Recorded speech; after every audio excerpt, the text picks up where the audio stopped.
Selamat pagi anak-anak. Assalamualaikum warahmatullahi wabarakatuh. Nah, bagaimana kabarnya semua anak ibu? Ibu harap kalian semua dalam keadaan sehat ya. Nah, berjumpa lagi dengan ibu di mata pelajaran otomatisasi tata kelola keuangan. Dan kali ini kita ada di pertemuan kelima. Nah, sebelum kita memulai pembelajaran kita hari ini, ada baiknya kita berdoa menurut agama dan kepercayaan kita masing-masing ya. Berdoa dimulai. Berdoa selesai. Oke, langsung saja ya kita mulai. Nah, jadi materi kita pada pagi hari ini masih lanjutan dari materi bab sebelumnya, yaitu bab 3, menyusun anggaran pendapatan dan belanja. Adapun kompetensi dasarnya, yang pertama, menerapkan penyusunan anggaran pendapatan dan belanja. Yang kedua, menyusun anggaran pendapatan dan belanja. Adapun tujuan pembelajaran kita pada pagi hari ini itu ada 3. Yang pertama, kamu diharapkan mampu menjelaskan aliran kas masuk. Yang kedua, kamu diharapkan mampu menjelaskan kas keluar. Dan yang ketiga, kamu diharapkan mampu mengemukakan prosedur penyusunan anggaran pendapatan dan belanja. Oke, kita langsung aja ya mulai pembelajaran kita pada pagi hari ini. Nah, jadi ini adalah lanjutan dari pertemuan sebelumnya, maka kita mulai dari subbab C, yaitu tentang aliran kas masuk atau dalam bahasa Inggris dikenal cash inflow. Nah, jadi aliran kas masuk tadi itu terdiri dari yang pertama hasil penjualan produk atau jasa perusahaan. Jadi ya, untuk dapat memenuhi kewajiban finansialnya, sewaktu-waktu perusahaan itu perlu mempunyai jumlah kas minimal dari kas yang harus dipertahankan. Nah, jumlah ini itu disebut safety cash balance atau persediaan bersih atau dikenal juga persediaan minimal. Nah, jadi aliran kas masuk tadi itu adalah aliran arus kas yang terjadi dari kegiatan transaksi yang menjadikan keuntungan kas. Nah, jadi aliran kas masuk ini tadilah terdiri dari hasil penjualan produk atau jasa perusahaan, lalu yang kedua penagihan piutang dan penjualan kredit, yang ketiga ada penjualan aktiva tetap yang ada, yang keempat penerimaan investasi dari pemilik atau saham bila perusahaan itu berbentuk perseroan terbatas, dan yang kelima itu berupa pinjaman atau hutang dari pihak lain, dan yang keenam bentuk penerimaan sewa dan pendapatan lain. Jadi itulah aliran kas masuk yang terjadi dari kegiatan transaksi yang menjadikan keuntungan kas. Selanjutnya itu ada aliran kas keluar atau cash outflow. Nah, jadi aliran kas keluar atau cash outflow ini ya adalah aliran arus kas yang terjadi dari kegiatan transaksi yang mengakibatkan beban dan lalu terjadilah pengeluaran kas. Nah, jadi apa aja sih Bu yang menyebabkan terjadinya aliran kas ini keluar? Nah, jadi aliran kas keluar itu bisa terjadi dari adanya kegiatan yang pertama pengeluaran biaya bahan baku, pembayar tenaga kerja langsung dan biaya pabrik lainnya. Lalu yang kedua ada pembelian aktiva tetap. Lalu yang ketiga ada pembayaran hutang perusahaan, yang keempat pembayaran kembali investasi dari pemilik perusahaan, dan yang kelima pembayaran sewa, pajak, dividen, atau bunga, dan kegiatan lain-lainnya. Jadi 5 kegiatan ini merupakan kegiatan yang mengakibatkan aliran kas tadi keluar. Oke ya, sampai sini paham? Kita lanjut. Nah, selanjutnya kita bahas tentang prosedur penyusunan anggaran pendapatan dan belanja. Jadi penyusunan anggaran ini berhubungan dengan peran Departemen Anggaran dan Komite Anggaran. Jadi penyusunan anggaran yang pertama ini berhubungan dengan Departemen Anggaran. Nah, Departemen Anggaran ini merupakan departemen yang bertugas mengadministrasikan aliran informasi sistem pengendalian melalui anggaran. Nah, fungsinya dari departemen ini apa sih, Bu? Nah, yang pertama, fungsi dari Departemen Anggaran itu adalah menerbitkan prosedur dan formulir untuk penyusunan anggaran. Lalu yang kedua, mengkoordinasikan dan menerbitkan setiap asumsi-asumsi dasar yang dikeluarkan kantor pusat untuk digunakan dalam menyusun anggaran. Nah, yang ketiga itu ada menjamin bahwa informasi itu dikomunikasikan secara wajar di antara unit organisasi yang saling berhubungan. Lalu yang keempat itu fungsi dari Departemen Anggaran ini adalah membantu pusat-pusat pertanggungjawaban di dalam menyusun anggaran. Lalu ada menangani proses pembuatan revisi anggaran selama tahun berjalan. Lalu menganalisis laporan prestasi sesungguhnya dibandingkan anggaran. menginterpretasikan hasilnya, dan menyiapkan laporan ringkas tadi untuk manajemen puncak.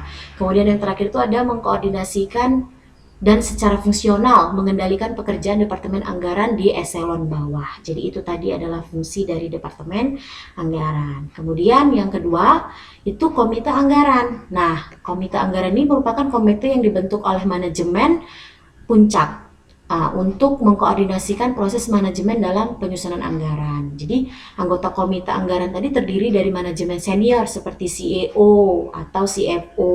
Nah, adapun tugas dari komite anggaran ini apa sih, Bu? Nah, ini tugasnya itu ada 6. Yang pertama, dia mengusulkan kepada manajemen puncak mengenai pedoman umum penyusunan anggaran. Lalu dia menyebarkan pedoman tersebut setelah disetujui oleh manajemen puncak. Kemudian yang ketiga, mereka mengkoordinasikan berbagai macam usulan anggaran itu tadi yang disusun secara terpisah oleh berbagai unit organisasi.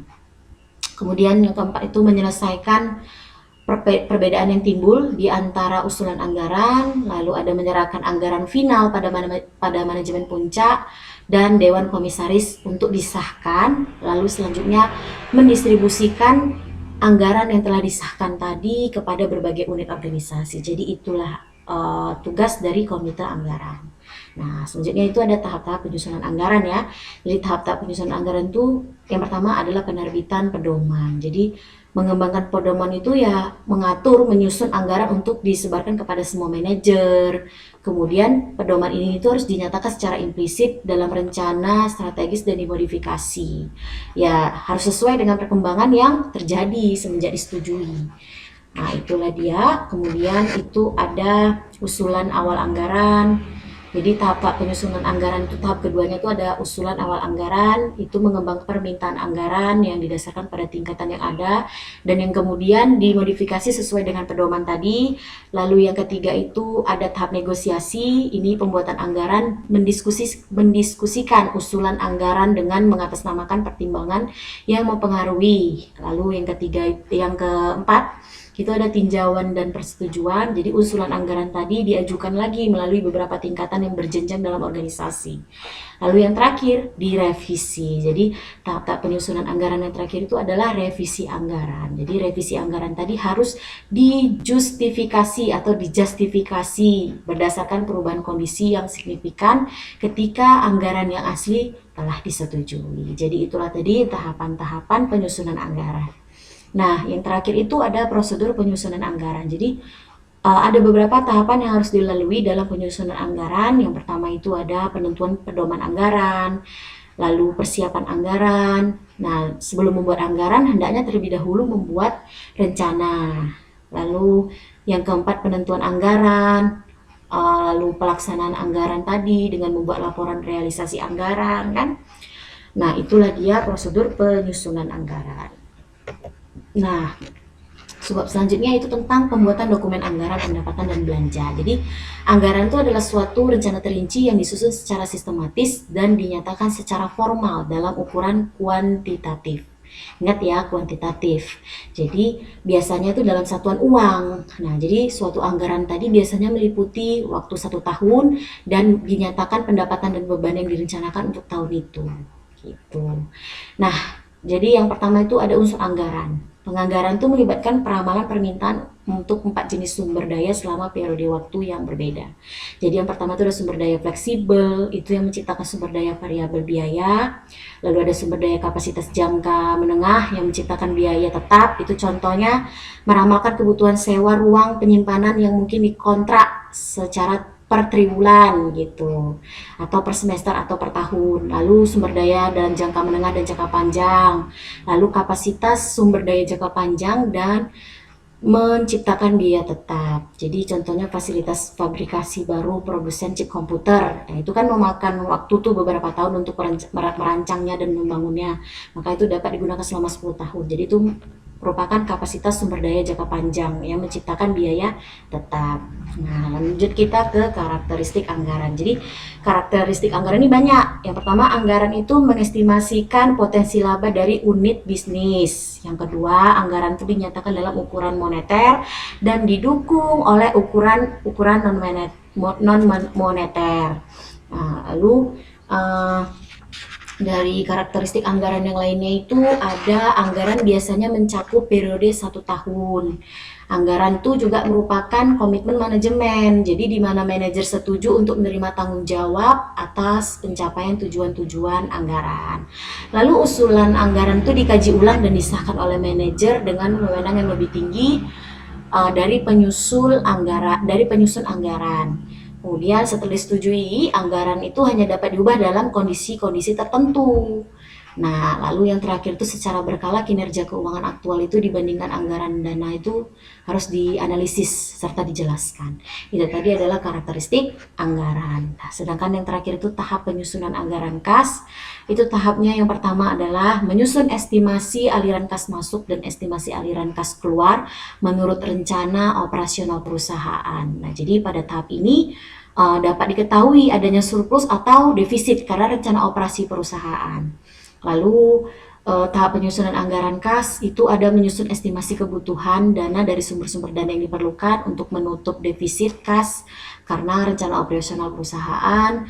Yang ketiga itu menyusun estimasi pembayaran bunga, kredit beserta waktu pembayarannya kembali. Dan yang terakhir menyusun kembali estimasi keseluruhan aliran kas masuk dan aliran kas keluar setelah adanya transaksi finansial. Jadi anggaran kas final ini merupakan gabungan dari transaksi operasional dan transaksi finansial yang menggambarkan bagaimana penerimaan dari pengeluaran kas secara keseluruhan. Itulah tadi tahap penyusunan anggaran kas.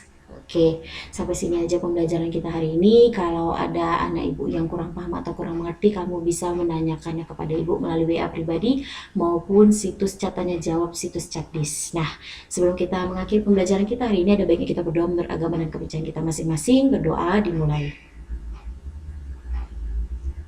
Berdoa selesai. Oke anak-anak, demikianlah pembelajaran kita hari ini. Ibu harap kalian mengerti. Kalau kalian belum mengerti, kalian juga bisa mencarinya dari sumber-sumber yang lain, dari internet, buku, atau dari televisi ya. Nah, Ibu harap kalian semuanya sehat, Ibu juga, supaya kita bisa ketemu lagi di pertemuan selanjutnya. Oke, tetap semangat dan tetap kerjakan tugasnya ya. Selamat pagi. Assalamualaikum warahmatullahi wabarakatuh.